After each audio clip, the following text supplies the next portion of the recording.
if you live, work or start a business in Chongqing, you can apply to access Chongqing. In the past 3 decades, 3 cross-sea bridges were constructed. If you look at the GBA as a whole, more causeways and tunnels built make the region so connected that it has become a window for in-depth cooperation. According to the GBA office in Guangdong province, in 2023, the total economic output of the GBA was close to $2 trillion. That's 1/9 China's total, with less than 0.6% of the national territorial area.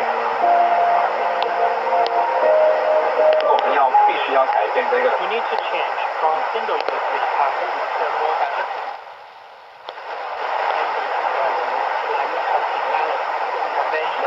and events like International Food Festival, fireworks show, sporting events like motor clubs. We have the Zhuhai Air Show, the International Dragon Boat Race, and World Women's Volleyball Championship, all being part of this strategy. Peking Union Medical College Hospital has set up a branch in Macau. This helps develop the health and wellness industry. We are moving towards a diversified economy that creates steady and sustainable progress. What Anson says is about a systematic industrial development plan issued in 2023. It outlines specific plans for developing Macau's tourism and leisure industry, traditional Chinese medicine and big health, modern science, new and high technology.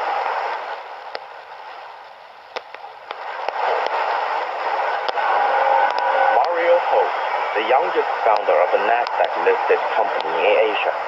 The 29-year-old entrepreneur from Macau had his esports firm NIP Group start trading in the United States in July 2024. At an event gathering young local business leaders, we invited him for an interview. 我觉得大湾区的融合发展真的是给澳门的青年提供。The integration of the Greater Bay Area brings tremendous opportunities for young people in Macau. Policies like tax incentives and talent support make it much easier to start a business and save on costs in the early stages. For young entrepreneurs in Macau, the GBA is the go-to choice. In my own case, my first investment was a fund from Shenzhen. My esports company's first base was also in Shenzhen, and when I entered the esports industry, I established Macau Esports Federation. So I believe that GBA provides Macau's youth with unparalleled advantages. The ever-growing integration gives young people the opportunity to learn from both the Chinese mainland and Macau, complementing each other with their respective strengths and advantages. Shilong is particularly aware of this, running both traditional and smart businesses.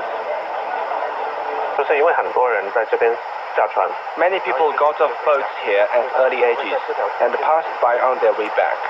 Over time, they started buying things along the street, and it slowly became one of Macau's souvenir hotspots.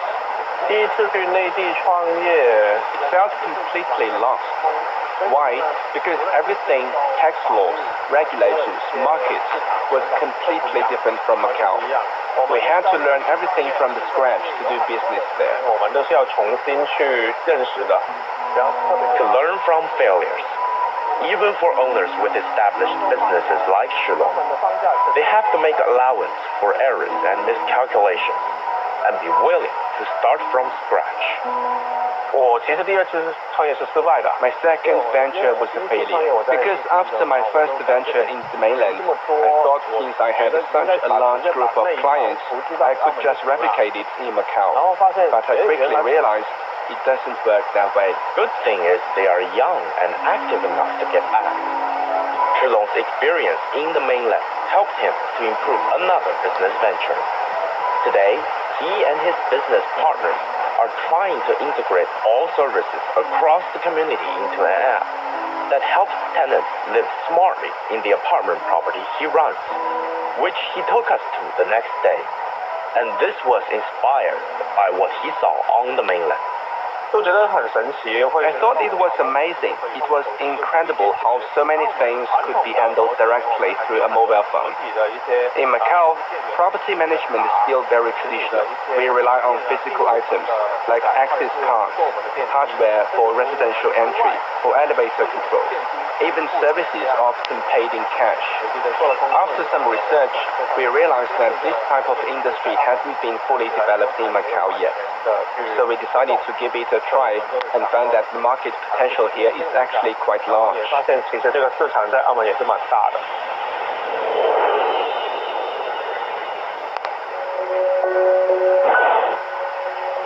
There are still differences between the mainland and Macau. Driving on the left side, language and dialect spoken and written differently. Holidays we don't share, etc. But to me, young people in Macau know how to deal with these differences, as they know differences can coexist. I think young people are more open to accepting and embracing different cultures. Macau and Zhuhai are only a border crossing away, so we travel between two places all the time. Every day, we get information on the mainland and rely on resources from there, like food, water, and electricity. The support from the mainland is something we're all aware of. At the same time, many people from the mainland come to Macau to work. We've made significant contributions to the development of the SOR. We all recognize that we are Chinese. The only difference is our living environments, but fundamentally, we share the same root and origin.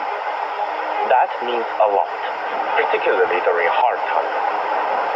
In 2017, Super Typhoon Keto hit Macau, with deaths and injuries reported, large-scale power outages, and the total economic loss amounted to more than $1.4 billion.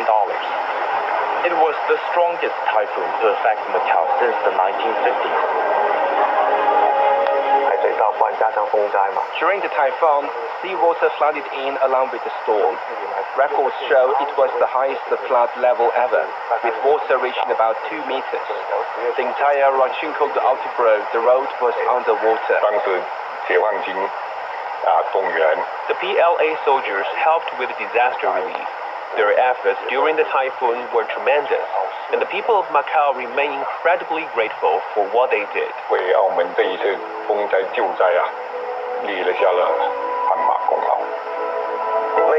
I remember when news came that the PLA would be coming to help.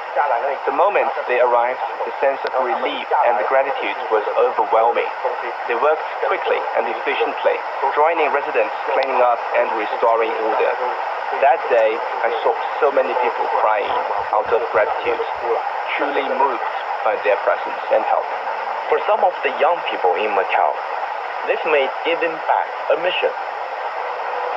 The Macau Youth Volunteer Association was established in 2002. I joined in 2009 and started participating in volunteer projects in mainland. Over the past 15 years, we've worked in many regions, including Beijing, Shanghai, Shanxi, Guangdong, Guangxi, Yunnan, Guizhou, and more. Behind the play is a big team, although many work behind the scenes. Why I kept doing this for so many years? It's because of the profound connection I felt through this work. I also want to set an example for my students by practicing what I teach. When I first joined, I thought I was just helping to set up a canteen and do some wiring work. But once I got there, I realized there were also visiting elder people and playing with children living in the mountains. It was those children who made me keep coming back since I first joined in 2016. Their pure, clear eyes left a deep impression on me.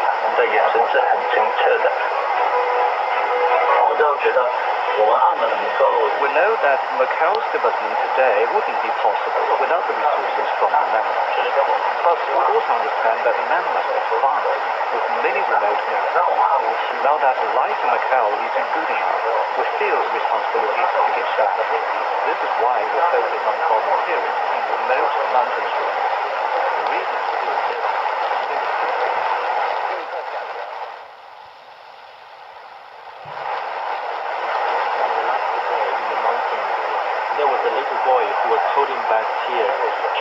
act strong in front of us, but I caught a glimpse of his true emotion in that moment. That image is still vivid in my mind to this day. They get really excited talking to those children, even though some of them have been able to leave their native mountains. I would say that's why Macau's return is much more than a territorial reunification. It brings a generation of young people closer to each other, something that otherwise might not have been possible. As we are wrapping up our trip in Macau, Shilong drives us back into Hengqin. It's a quick, much quicker trip than we've imagined. All we have to do is to cross a bridge, go through a checkpoint, which takes us about 10 minutes, then get on the car on the other side. So, here we are, back on the Chinese mainland, inspecting his store here.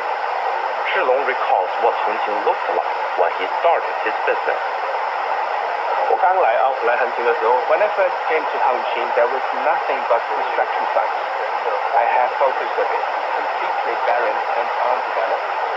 I wondered if I had made the wrong decision. But soon, I started noticing how quickly Hengqin was developing. Every year, there was clear progress. Now I've started several companies in technology, health facilities, exhibitions, and engineering. I've put down roots further north.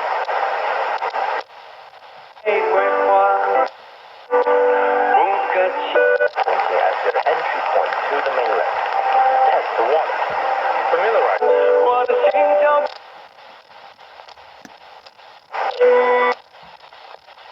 Big and small. The Great Bay Area's investment in medicine has opened up new opportunities, such as medical tourism and pharmaceutical promotion. Instead of going abroad for treatment, patients can access same services here. This will create a significant economic impact. While Macau has its advantages in geography, I think medical tourism is a major opportunity in the GBA's integration. In the past, I couldn't imagine having such an integrated network of warehouses. I used to source goods purely based on proximity. Now, I have more options, better quality options. This development is a significant improvement for our supply chain, which continues to grow and strengthen. It's incredibly positive news for us. New generation has grown stronger for the betterment of their home. Only home today has become much bigger in meaning than it was.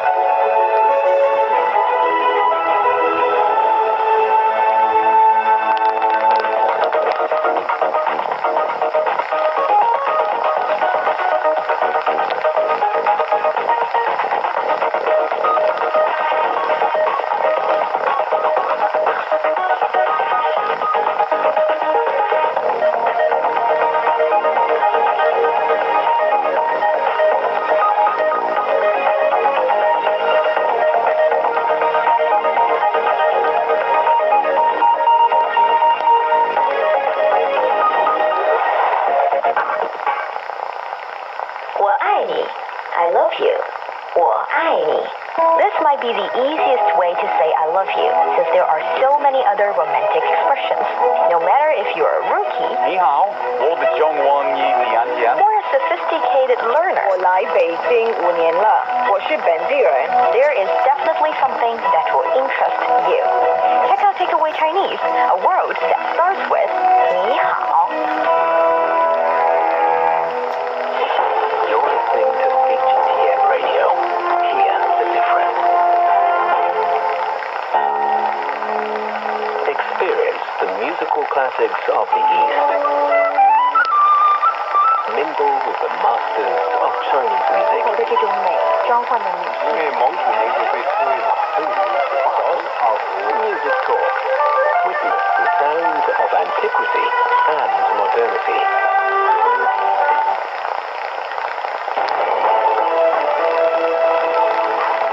This is CGTN Radio. Hear the difference.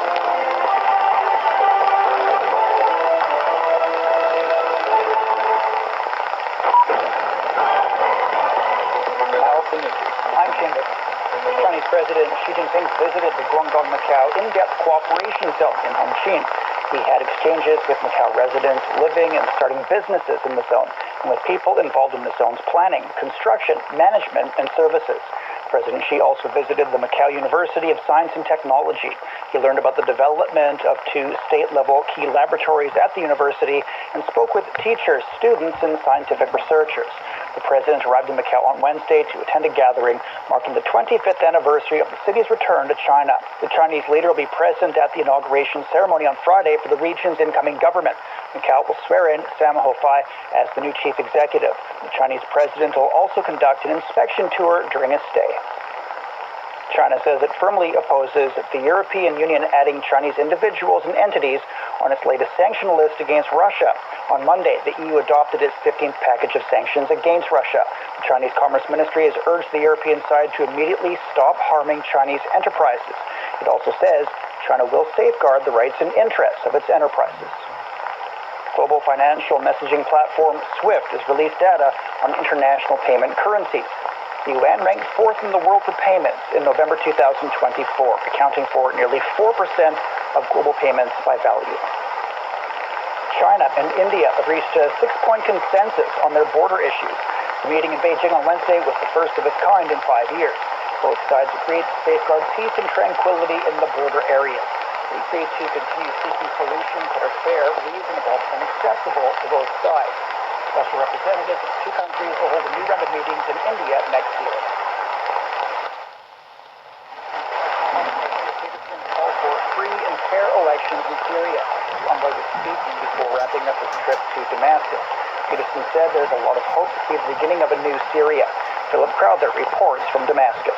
UN Special Envoy Pedersen could not really have imagined himself being here in Damascus just 10 days ago. Despite being the Special Envoy for Syria, he had to do almost all of his work from afar. Now he's able to brief the Security Council in New York from here, from Damascus, after having met the interim government, an interim government that of course is largely made up of members of Hayat Tahrir al-Sham, that is the main rebel group that has now taken over power. Pedersen here in Damascus calling for an inclusive transition and one that includes the broadest range of Syrian society and parties.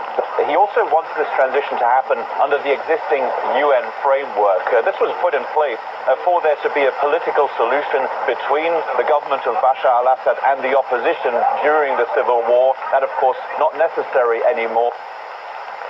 The U.S. Federal Reserve has slashed interest rates by 25 basis points, the 3rd consecutive cut. The Federal Open Market Committee decided to lower the target range for the federal funds rate to between 4.25% and 4.5%. In September, the central bank slashed the target range for the federal funds rate by 50 basis points. That marked the first rate cut in over 4 years and signaled the start of an easing cycle. Jim Spellman reports. As expected, the Federal Reserve has cut rates 0.25%. This is the 3rd consecutive rate cut after a 0.5% cut in September and a 0.25% cut in November. Today's quarter-point cut means rates are now a full point since the Fed began cutting rates in September. The move comes as the U.S. has experienced strong economic growth and a robust labor market, but inflation remains an issue. Though well down from the peak of about 9% in 2020, inflation in November ticked up to 2.7%. The Fed target is 2%. The Fed has also announced it expects 2 rate cuts in 2025. That's down from previous projections that suggested 4 rate cuts next year. That's a signal that the Fed expects inflation to remain an issue. This is the last meeting of the Fed before Donald Trump is sworn in as president. It's unclear how the situation will change under the incoming Trump administration. U.S. Supreme Court has agreed to review a request from TikTok and its Chinese parent company to block a law that will require the sale of the popular video sharing app by January 19th. The nation's top court is set to hear arguments on January 10th regarding whether the law unconstitutionally limits freedom of speech in breach of the First Amendment. The court's ruling was issued 2 days following TikTok's petition for an injunction against the law. And that's the news. I'm Shane Bickle. Discussion keeps the world turning. This is Roundtable. Welcome to Roundtable, where we serve up piping hot debates on the issues that sizzle in China and beyond. I'm Yo Hong Lin. In a city of millions, how do you make sure every voice can be heard when needed? Beijing has been practicing a 1, 2, 3, 4, 5 system for the past several years, and it's working. Through this smart system, citizens' complaints are not just listened to, but acted upon. From swift responses to a smarter and happier city, how many more steps are still ahead? What are some other modern governance trends transforming urban life? For this episode, I'm joined by Lai Ming and Yu Shen, virtual and follow part of this. Ever had that one complaint about your neighborhood that you felt was just going into the ether? No one listening, no one caring? Well, Beijing is turning that on its head with a system that takes your every call seriously, promising that your traffic complaint might just be the most important thing on someone's to-do list. To talk about this specific topic, I'd like to ask both of you, Lai Ming and Yu Shen, have you ever filed a complaint? Not in person. I mean, in a restaurant, if you're not happy with a dish, of course you talk to the server, most occasions. Yet, have you ever filed a complaint through a telephone call or a online complaint accepting kind of page or anything? Well, I'm more directly confrontational kind of guy. Oh, really? So when I'm not satisfied with anything, for instance, a loud neighbor, I'll just go and knock on their doors. And so in most cases, they will respond immediately. They will tone it down a bit. So I haven't had the occasion to really make a call to the authorities to, launch a very official complaint about anything. But I see now with this forum being held and now with the publicity on what Beijing is already doing, I think I got more leverage against my neighbors. This is very interesting because when I was living in Hong Kong, for example, I had received a complaint, not directly from my neighbor. The complaint was actually from my neighbor about us getting home a bit too late because we had to do the self-studying session at school. So it was a bit late when I get back home, and maybe we slammed the door behind us a bit too hard. Anyways, the thing is, they didn't come to us directly. They go to the house property management, and it was the house property management people who come to our door and talk about this issue. So that was the first case of complaint dealt with for me, even though it was not my complaint. You were the target of the complaint. I was the target of the complaint. But I suddenly realized, so here's a system for everything. Instead of going to the doorstep of your neighborhood and talk to their face, actually there's the other way to do things. And that was a fun experience. How about you, Yu Shen? Have you ever complained, file a complaint in a very official way? I mean, we're talking about this forum that's held in Beijing now. And as a Beijinger who's been living here for 20-some years, I actually had dialed that hotline for one. 1, 2, 3, 4, 5? Yeah, the hotline 1, 2, 3, 4, 5. That's we call it the mayor's hotline, right? The 市长热线, something that you can just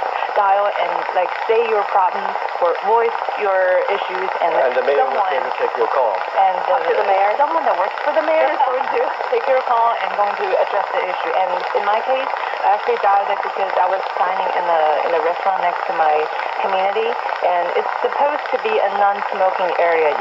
Now that Beijing and a lot of public facilities have these signs pasted on their walls specifying that it's not allowed for smoking indoor. But still, in that restaurant, they were all old, middle-aged guys. I'm not trying to give any stereotypical views on them, but on that day, it was all middle-aged guys smoking around me, and I felt super, super annoyed by that, and I just dialed it, and a female voice just called me immediately and pointed out for every single detail of where that was and what issue, and how bad it was, and also what's the time and how were the waitresses or the staff of that restaurant was responding to it. And then a few weeks later, when I go back to that restaurant, I can see bigger signs of non-smoking inside the restaurant. And I'm sure the bigger sign came with more stringent measures on the part of the waiters and waitresses for them to interfere. And you can just tell, it's working at this point. I dialed someone, my complaint, and found a way to have my voice come back to what I'm complaining about. It sounds easy, doesn't it? It sounds like you file a complaint, someone go deal with the issue. But if you come to think of it, the reason it's called the mayor's or it's nicknamed the mayor's hotline, is because actually it's a very complicated thing. Someone might be calling about a traffic light that has for the time for the green light period that they cannot get across the crossroad with that limited time. Someone else might be calling because their neighbor is decorating their houses and it's beyond working hours. And if you really think about it, all these complaints have to be dealt with by different departments in the city. Right. It's not like you call someone and that exact someone can just, put down the phone and stand up and go out of the street and go to the direction you talked about and tell the owner of the restaurant, this is a no smoking area, you should be doing something. It's much more complicated than that. And I think that is why this issue deserves to be talked about, and it even deserves a forum to be discussed by people from all around the world, thinking about how to improve the living standards, the happiness of their citizens in their cities. And this specific forum is called Swift Response to Public Complaints Forum. Yeah, it's something the city of Beijing has been pushing for in the past few years, and this is very meaningful because we are living in a world where cities the society is rapidly urbanizing.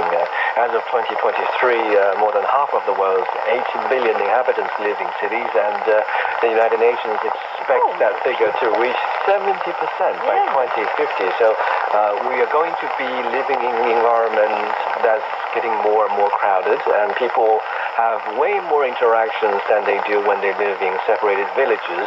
So the encounters and the interactions and the possibility of having conflicts and differences of agreement can arise. And so it's very important for us to have a way or a mechanism to deal with our grievances if we were to live comfortably in ever more crowded cities. So before we go into even further details about this 1, 2, 3, 4, 5, because it's more than just a hotline, there are apps on our phone, there are many apps in our WeChat, which is what we usually spend hours on these days here in China, and there's a page on your computer that you can just easily open and file a complaint. Before we go deeper into that, let's talk a little bit more about the forum, what we should know about the forum. So this is according to a recent government report that the Beijing Forum on Swift Response to Public Complaints is held from December 18 to 19, 2024. And it isn't, this is really interesting to me because I only know it as a Beijing-based platform, but actually it is an international platform dedicated to searching for innovative, practical solutions to issues facing public services and sharing experiences on urban governance. And, the forum is held this year in December, but also it has been held in 2021 and 2022 in Beijing as well. But, to be honest, it's the first time I heard about it, but, it's just a very long-term thing, but the hotline has remained ever since 2019, I think, because I made that phone call in 2019. That's how I remember it. But, now there's like a more globalized international platform that's held in the form of a forum that's addressing this topic as well. Well, a swift response to public complaints is something the city of Beijing is seeking to achieve, and it seems that they are doing very well with the examples that it can provide over the past few years. But this forum, I think this is something like Yushan said earlier, an international platform whereby experts can come together and discuss what we can do with regard to the governance of cities, because not only are cities in China, there are plenty more cities internationally, and each city might have their own individual problems and unique issues that they need to deal with. But I'm sure there are some commonalities with regard to traffic, with community management, with I think certain procedures that bureaucracies that each resident might need to go through, and also the way different government organizations and departments can perform and function efficiently. These are things I think have international commonalities with a different mayor from a different country might want to know about. And actually, the permanent theme of the forum is People's City, Better Future. Makes a lot of sense. And this year, the special theme is Modernizing for People-Centered Urban Governance. For those of you who do not know this, actually, people-centered is something that we hear a lot about, and it is the kind of principle that people work aligned with. It has been there for quite a long time, and we want to solve people's problems as small as someone adjacent to me.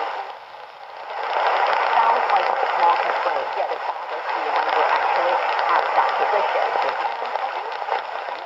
Allow me to be very proud and say this. I think Beijing is really good at doing this. If you take a look at the figure, in the past 6 years, Beijing has processed over 150 million public complaints, spanning every aspect of urban management and providing services for both the business community and ordinary citizens. The reason I specify business community and ordinary citizen is because if you actually check the app on your phone, when you're complaining or when you're filing a complaint, you get into the mini app on your phone of the 1, 2, 3, 4, 5, then there are different categories. You have to first choose if you're a citizen or if you're a business owner. So if you're a business owner and something is bothering your business, you can also file a complaint as a business person. So that's why there are these two categories.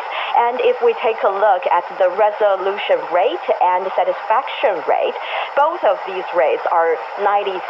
But it's not always like this. At the beginning, 5, 6 years ago, 2019. it was actually 53%. Only half of the complaints were dealt with. And also the satisfaction rate were 65%, meaning that the kind of complaints that have been dealt with only made over 65% of people happy. The remaining 35% people were not happy about the complaints. But thinking about now it's 97% of people's response have been dealt with and people are happy with the results. So we've come a long way, and it makes a lot of sense that the forum is happening here. We can provide many good, I would like to believe, examples. Yeah, there are many mayors from international cities like San Jose from Costa Rica and Athens from Greece. So, and also I'm sure there are plenty more mayors coming to the forum to share their insights and then perhaps discuss ways to make the system better to cater to the needs of the residents. You mentioned earlier, Honglin, that more issues have been addressed lately. That is because today, over 60 different hotlines have been consolidated into one. That is the 12345 hotline. And I was just listening to another CGTN program earlier this week that there is one operator that's dedicated to only doing English service. And according to this guy, it's a very sophisticated process that once their operator receive a call from the foreigners, and they will just transfer this call to the English-speaking operators and also have them to maybe, just like how my complaint was dealt with back in the days, these days there are these English-speaking operators helping foreigners selling this so-called Beijing mayor's hotlines, and maybe some of them are lost in Beijing, or some. It's true. I know it happens. It's kind of funny, but it's true that when people are lost, they actually dial this number to ask for directions. And also, this English-speaking operator also said that for some foreign residents in Beijing, they also called in to ask for services or say guidance on problems such as water shortage or power outage. There's something really closely, practically related to daily life that these operators are trying to help with the foreign residents here in Beijing. And also, according to him, in this year up till now, they have already addressed 403 phone calls in English. So, that's something. Not only are they responding in English, I find this tiny little detail a little bit surprising and in the meantime kind of nice. That is, they are telling all of those who are answering the phone call to talk to the complaint filer in a moderate voice in a relatively lower volume, in a softer manner. Like, please calm down. Yeah, something like that. I feel your pain. Yes. I mean, we're working on this. The thing is, not only are they working on the actual issue, they're also working on the emotion. Sure, yeah. Trying to deal with the emotion. And of course, artificial intelligence is in place, trying to figure out what are the most complaint issue and what is the next step.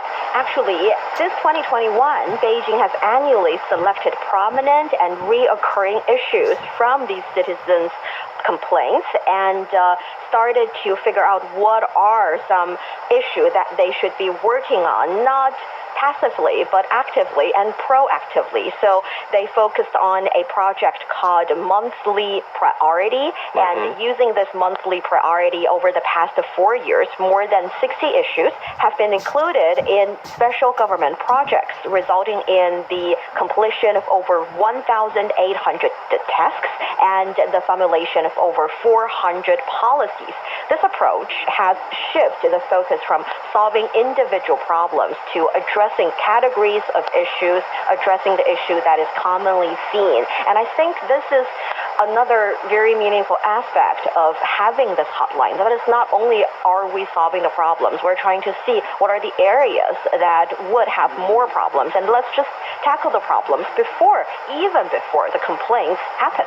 I think you're right, but I would place the focus more on the system behind the hotline rather than the hotline per se. I think the hotline actually is only a tool that facilitates communication and identification of issues, but the entire system of swift response to public complaints more often is placed on the handling of issues once these problems are identified.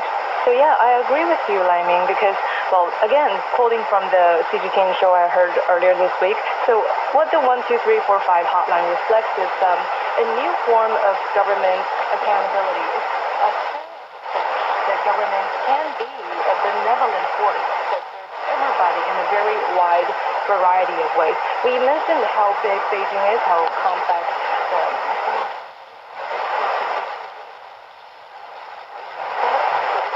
basically one of the largest cities in the world actually operates in such a large scale. It's already such an achievement. So we're not just talking about fixing the street, we're not just talking about like pointing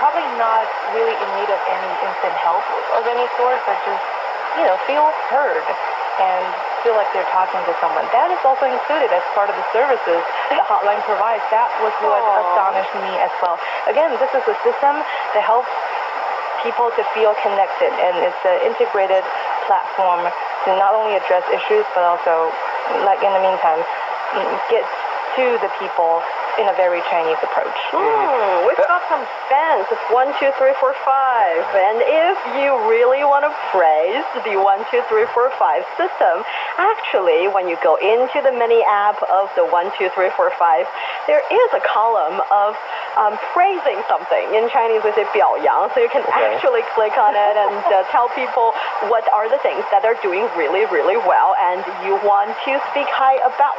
So, yes, there's that. The positive complaint. Yes. And you can leave for people.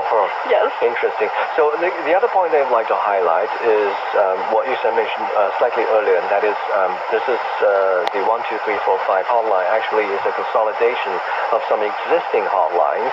It's the reason why people are able to get swift response, like Yusan got earlier with her complaint about somebody smoking next to her in a restaurant. Now, we already have a hotline, I believe, about smoking in prohibited areas. I think I made a complaint similarly, but not on the platform that we are talking about today, and that issue was addressed too. And the other example that you mentioned about elderly people seeking company or seeking to be heard, I'm not sure that 1, 2, 3, 4, 5 people can provide the immediate solutions to what they need, but I'm sure they know someone who knows someone who can provide the expert guidance to elderly people who do have the need. Okay, so they know someone who knows someone who might know someone is only Lai Ming's assumption. And I know for a fact, actually more high-tech resolutions are involved in the whole process. Big data, artificial intelligence, actually not only here in Beijing, but for example in Hubei, that is a province in the southern part of the country. I'm not really sure if you're familiar with the idea of digital twin. That is to basically have a collection of data having all the information, the data of a city or a person or event in the form in the virtual universe, that is on any kind of server or in the computer. And the reason we are having that is to have all the information about the entire city, about the city in the computer itself. You can find that is the high-tech element I was talking about. So the reason we can have the complaints in time and properly so that people can be happy about is because we have the data of the city, we even have the number of each and every building, and also the shape of the building in the form of data is stored in the huge server. I have personally visited a high-tech company, and they're providing a solution for cities, and when I walk into the hall, I see this huge screen of all different information of the city, the traffic, the weather, whether or not different shops are opened, and that system is hooked into the surveillance cameras in the city so that when you actually file a complaint, they can find the right person at the right time, at the right place to go deal with the problem. And I feel like that is the next step we're looking at. Because, again, Beijing is too big a city. Maybe these kind of smart solutions, smart city systems, can be easily applied to little towns or little villages where there are millions of people. You know, see, in China, that's our scale. Millions of people, small city. But when it's 21 million people in this huge city, that system is definitely harder. And also we have different issues to dealt with.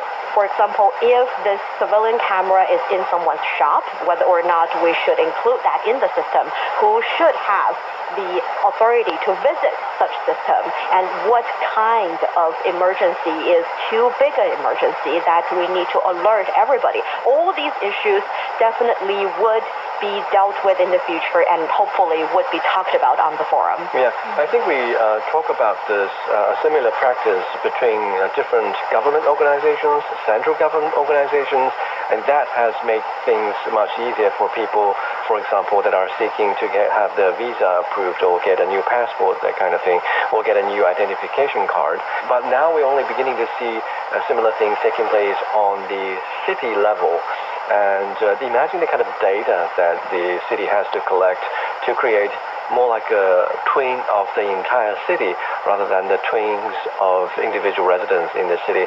And this will drastically help with a lot of work. For instance, smart manhole covers can help the authorities monitor the flooding situations and perhaps assist in some emergency rescue operations.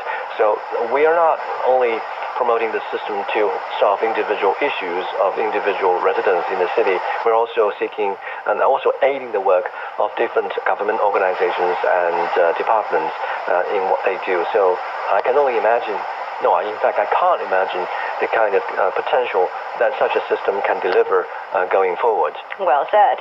The integration of technology into urban governance is changing the very nature of how cities operate, and we're only hoping for a happier, smarter city for our future.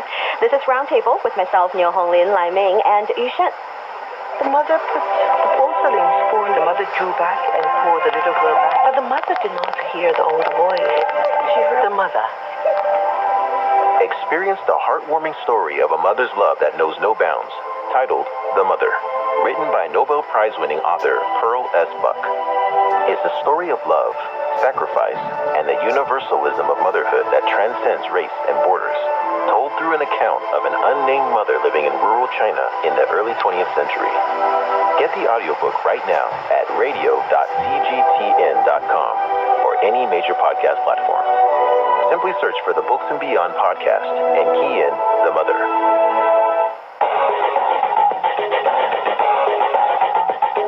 Ever worried that you'll miss out on breaking events? Tune in to Today to get the latest news and analysis on the important stories in China and around the globe. Today, illuminating the news that matters to you.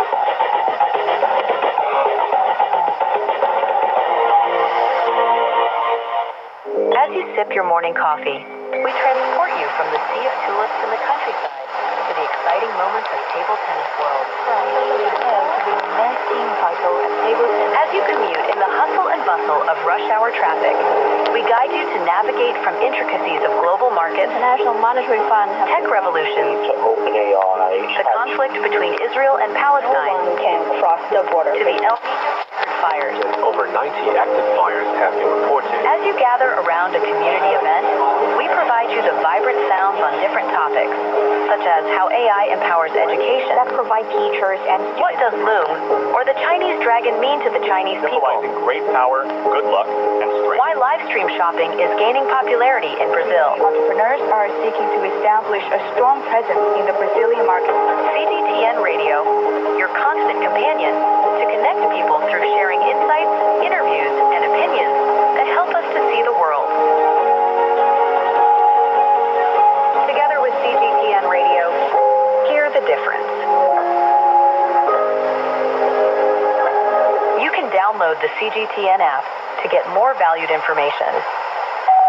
Hey there, global listeners. Get ready for the hottest discussions on the airwaves. Roundtable, your passport to the heart of China's buzzing society. Pressing issues, lifestyle trends, and impactful policies, we're tackling them head on, with wit, wisdom, and a whole lot of fun. Discover the real China through the eyes and voices of its people. Gain a unique global perspective on topics that resonate universally. Tune in and turn up the excitement dial on Roundtable as we bridge gaps and break barriers one discussion at a time. Don't just listen, be transformed. Discussion keeps the world turning. This is Roundtable. You're listening to Roundtable. I'm Liu Hongling, joined by Yu Shan and Lai Mei. When is the last time you shop in the mall? These days, Gen Z is rediscovering the magic of those nostalgic department stores. It's not just about shopping, it's about the vibe. Affordable, genuine, and maybe even a little bit retro. Those old school giants are back on the scene. So what's pulling them in? And who knew that staring into the lens could become the latest trend? Iris photography. Yeah, that's a thing now. A flash of light, a click, and suddenly your eyes are a piece of art. Let's talk about what makes these quirky close-up eye shots so fascinating for Gen Z, and if there's any hidden danger behind this new obsession. But first, picture this. You walk into a department store where the lighting is a little dim, the floors are a bit worn, and the sales staff, plus them, gives you a smile that feels like a hug. You might not find the trendiest glance, but you definitely score some serious hits. Influencers or any kind of special politics network. Turns out that's exactly talk about throwback.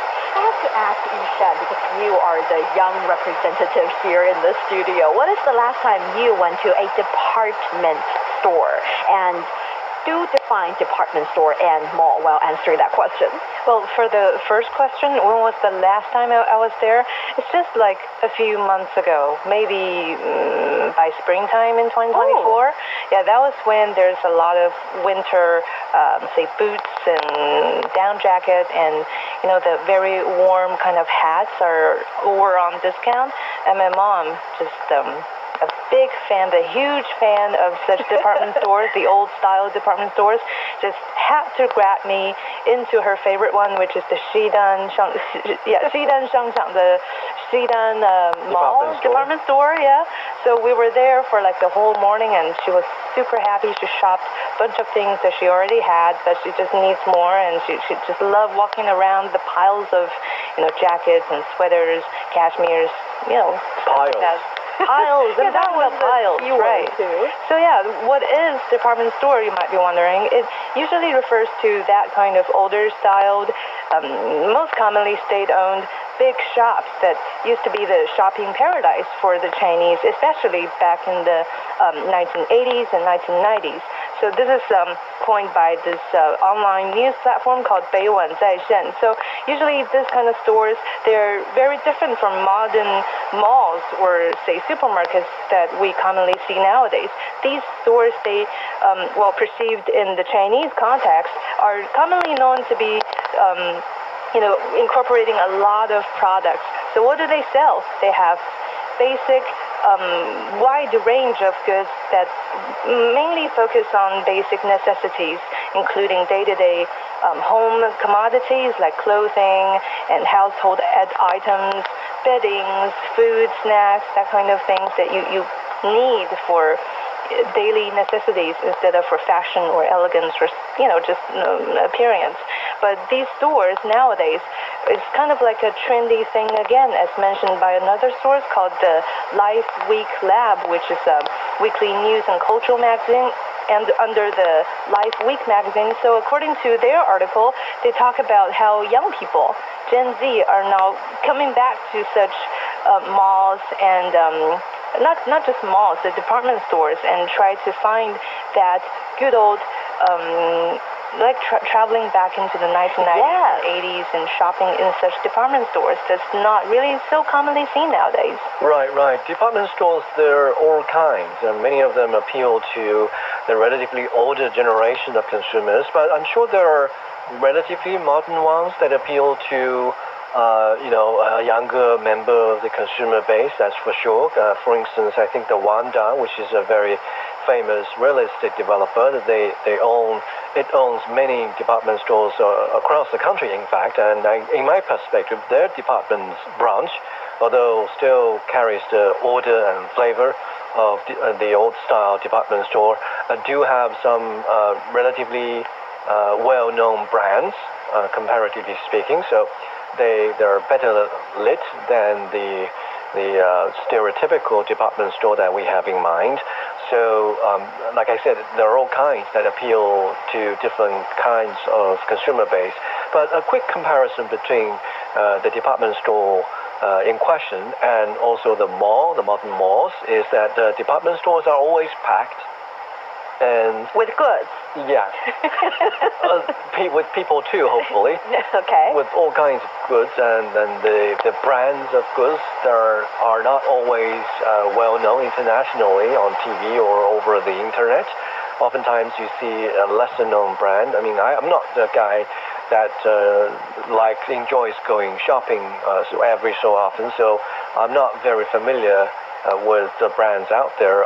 Only the most famous brands are over the internet. So I often find myself lost if I were to take a stroll in the department store department.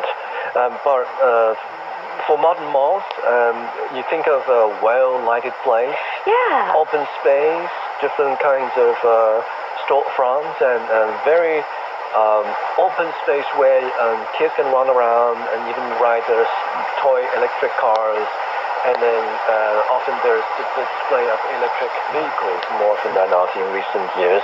So it's more of an experience than, and sometimes in most cases, the modern malls will come with a movie theater and a lot of restaurants where young people will hang out and spend a good evening or weekend there. So it's a different experience. If we were to go to a department store, we are more often than not seeking a good deal or a bunch of good deals.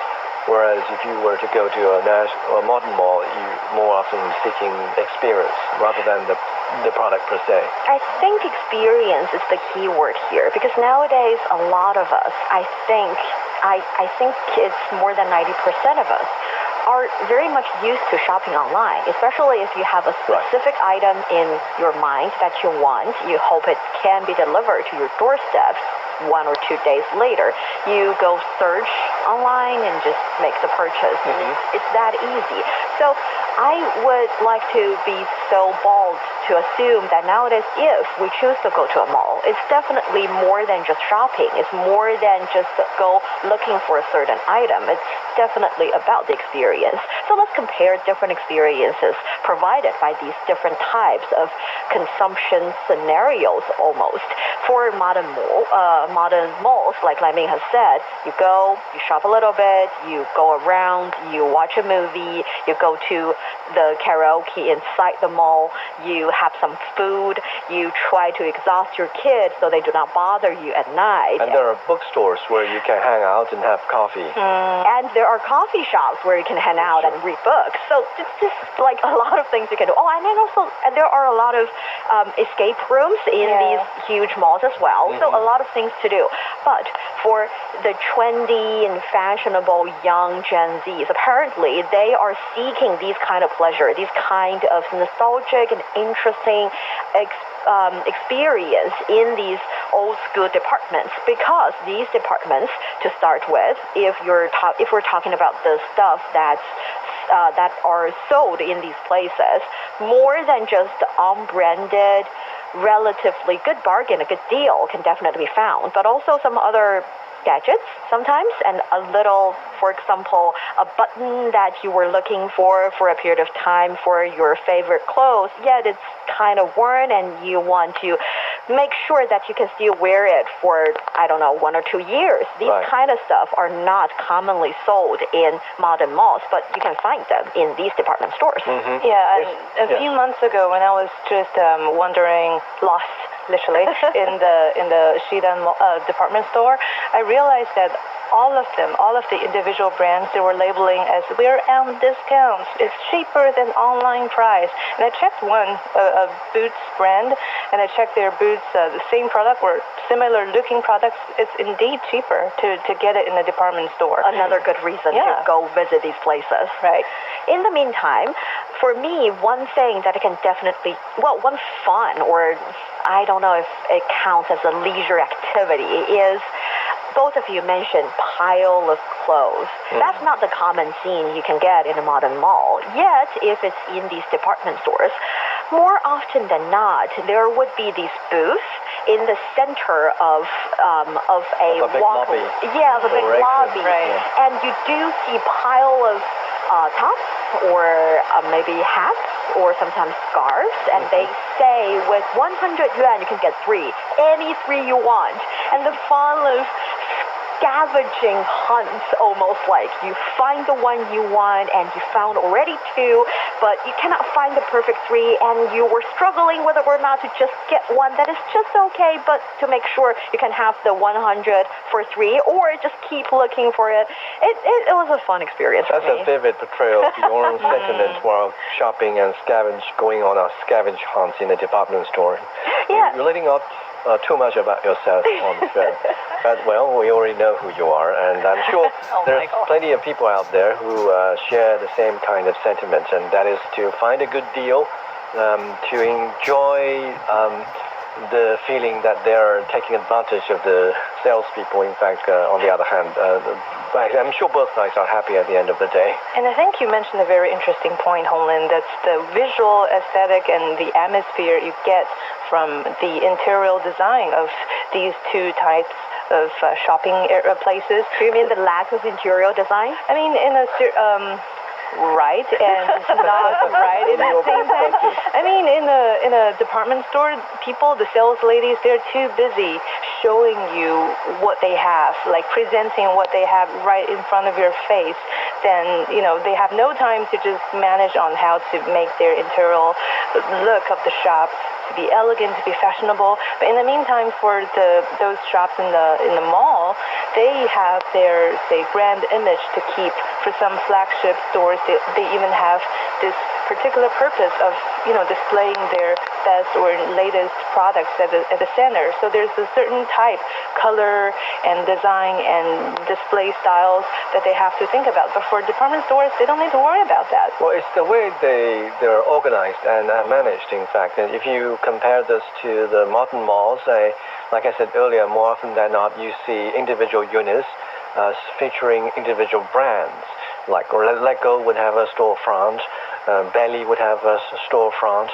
In comparison, if you go back to the old-style department stores, you will go to individual stands where they sell ballpoint pens, all kinds of, from all brands. Every brand will be featured there, and you go to a different stand and where they sell boots, and there's all kinds of boots from all kinds of brands being featured there. So the way they're organized and the way they're managed, the concept is entirely different. And I'm not sure, in fact, that individual salespersons at individual stands at the old-fashioned department stores has the incentive or, in fact, the room to make a drastic change in the way the visual is organized. Whereas I'm sure in the modern malls, even as they decide which brand gets to settle in the mall, there is some kind of agreement, and whether the mall owners are responsible for decorating the space or individual brands, they run their own storefront. In the meantime, I think another important element would be the personality or the overall vibe of the salesperson. My feeling is that in the mall, they're all very professional. They wear uniform and they're kind, they're very welcome. Yes, sometimes they can be a little bit too inviting. They want you to purchase, of course. Yet it's still the kind of very polite, very professional kind. Yet when you shop in a department store, like, I don't know, aunties from the next door. Yeah, like your neighbor just greeting you when passing by. Hey, hi, how are you doing? Oh, you're here. I'm so glad you're here. Look at that pretty face. Did you eat a bit too much this morning? I mean, it's overly friendly. It depends. I think it depends on your personality and your preference. I know, yeah. I'm not saying which one is better than the other. It's just I'm very glad to see that these different shopping scenarios, these different shopping venues are providing different experiences for consumers. Yeah, but I think this is a chicken and egg which comes first kind of problem, because given the kind of target consumers that each location appeals to, and the salesperson would develop their own personality and sales strategy accordingly. The old-fashioned department stores, as Yushan has already proven with her ample examples, mainly would appeal to the relatively older generation of the society, and they have their own different set of problems to worry about than the younger generation, Gen Zs. I think this is a generation, I'm speaking particularly with regard to the sales of clothes. The older generation would relatively have gotten used to their body shapes, and they have long given up on their hopes of managing their... Speak for yourself. Yeah. Oh my God. So what I'm saying is they're comfortable under their skin. Yes. And they can take a few jokes, and what they need is that cordial reaction. Yeah, the coziness, the comfort from clothes, and that's one very important fact too. I mean, because for, say, my parents' generation, who are born post 60s and 70s, what they seek from these department stores are more of a familiarity or that sentiment of how they used to shop when they were younger, back in the 90s or in the 80s. So for, say, my mom, in my mom's case, she always shopped in particular stores where she always come back to and shop from the brands that she knows that's going to give her good cashmere, you know? So that kind of nostalgic feeling still carries on with her, and apparently with a whole bunch of Gen Z nowadays, as well as we grew up and going to these department stores with our parents and seeing how they pay. You know how they pay back in the days? They pay with tickets, stamped with payment. That's really back in the days. Yeah, like some of those department stores still do. You can only get your product by getting that ticket stamped after you pay from the cashier. So yeah, that's like a 10-minute process instead of paying directly at the shop. So yeah, that's a totally different vibe and a totally different shopping experience. People are looking for different commodities going to department stores and to modern malls. I think the department store goers, they are more looking for quality products that don't come with a premium on the brand, whereas perhaps a younger generation might be significant and salient logo on their T-shirts or cashmere. So what they're looking for are entirely different. Oh well, I heard a little bit of criticizing. No. I think what we're saying. Logos are important if you were to blend with your own peers. And also, I think for the shop owners out there or department store owners out there, you heard us. If you want to keep your true color and also want to attract to these younger generation of consumers, maybe, take a look. Logos? No. What? Interior deco? I was thinking about keep your style of interior deco and keep the kind of products you're selling and make it a little more extreme. Keep that nostalgic vibe. It will attract its target consumers. You're listening to Roundtable. Coming up next, Iris Photography. Who's loving it and should you give it a try? Don't go away. Looking for passion? How about fiery debate? Want to hear about current events in China from different perspectives? Then tune in to Roundtable, where East meets West, and understanding is the goal. It's the hour of Roundtable with myself, Hong and the line. Think you've seen it all? Think again. Iris Photography is making waves with young people lining up for close-up shots of their eyes. It promises to capture your eyes as an intricate, colorful orb of mystery. But what happens when the camera zooms in on something as unique as your iris? Are there any hidden risks? And exactly what will I go through if I go have my iris take a photo of? Well, that's very interesting topic as I just talked about it. So, of course, first of all, like taking all photos from photo studios, you need to make an appointment and arrive on time. And there's going to be a short or brief introduction from the staff in the studio telling you to just relax, sit still, keep your tongue on a tray of sorts to kind of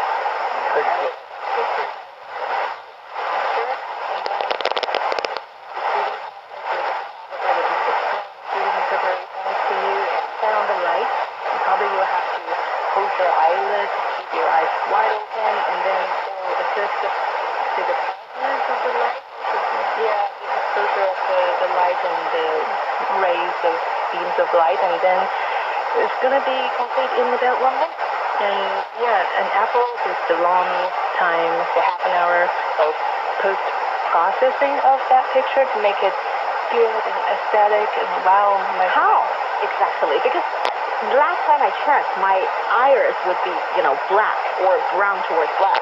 You know what? I saw pictures of people taking their photos for their irises, and for Asian people, I was surprised too. They all turn out to be either golden or brown.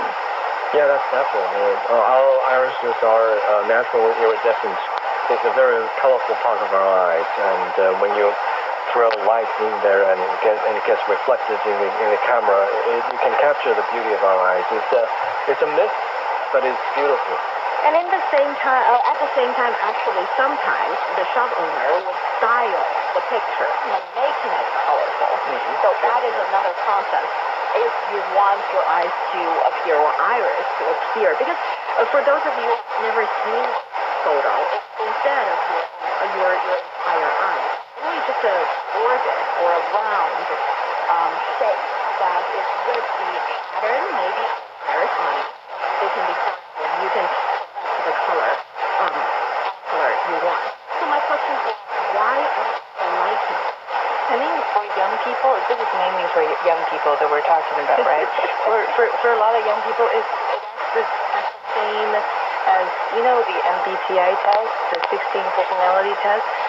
Just something that, you know, to gain self-awareness and also get a new, or rather a deeper understanding of your identity in a way. Because the different people's iris are different. We all have our each own unique structure in the iris. Yeah, no two persons have the same color iris pattern.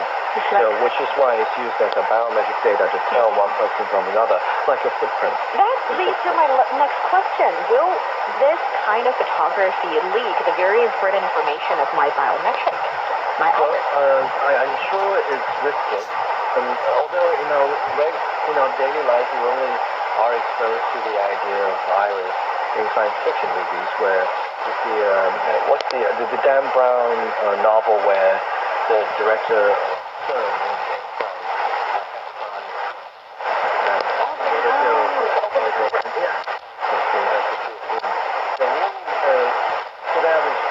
average people really get exposed reference to in this.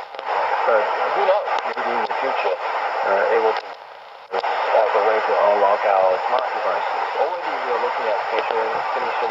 We are looking at fingerprint recognition. And perhaps the next step we see our recognition and we have the security through. I mean, I think it's already part of our biometric recognition in the system of biometric recognition, because in March this year I was going to renew my passport in the police station, and I was warned by the police officer to take off my contact lenses, even though it was transparent.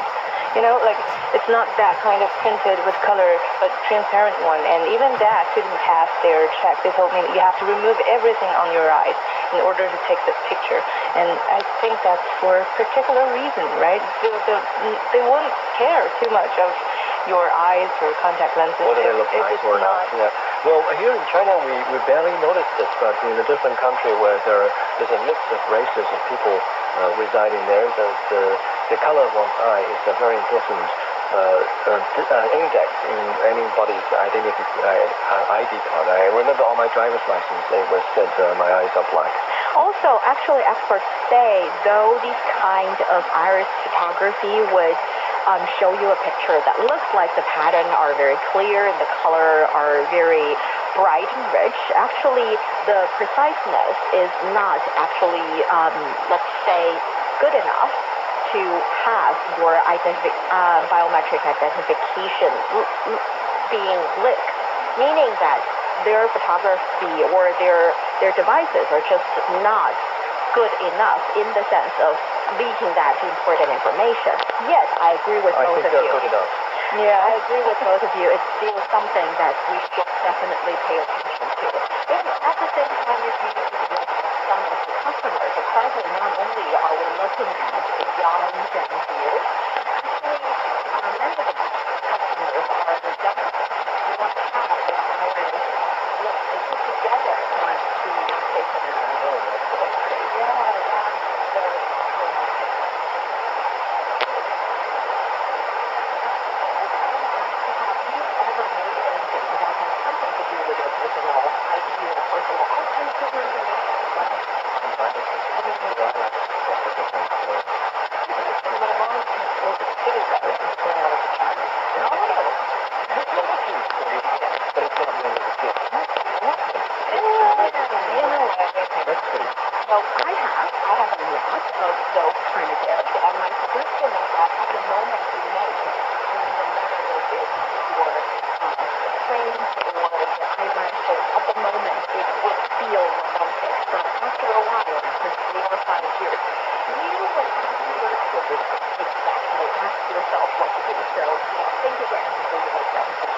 That brings us to the end of today's roundtable on Previous Time. The conversation flowing and the ideas flowing. I'm Young Lin, with Shen and Magic. Thanks for listening.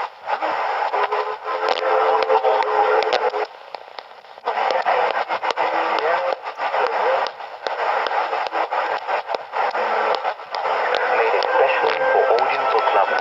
Came into the world as the youngest of five children.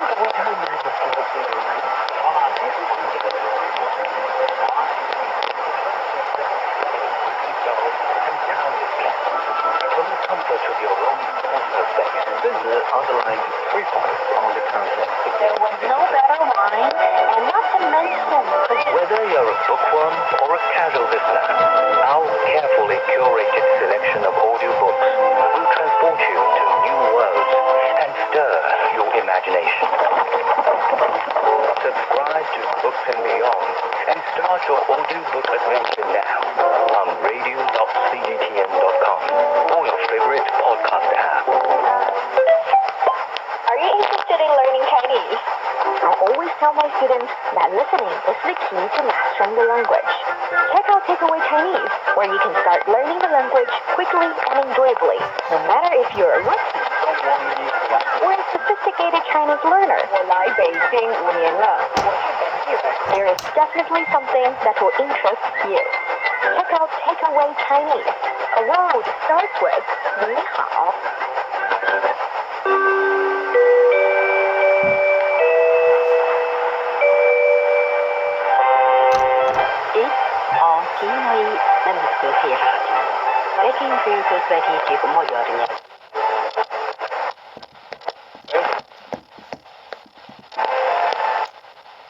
The Beijing Hour, 1 hour of news and information brought to you every weekday.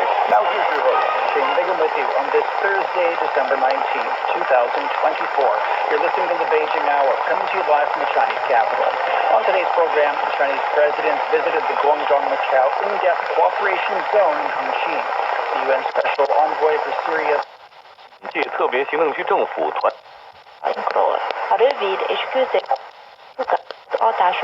Business, China's streamlining foreign currency management for multinational companies.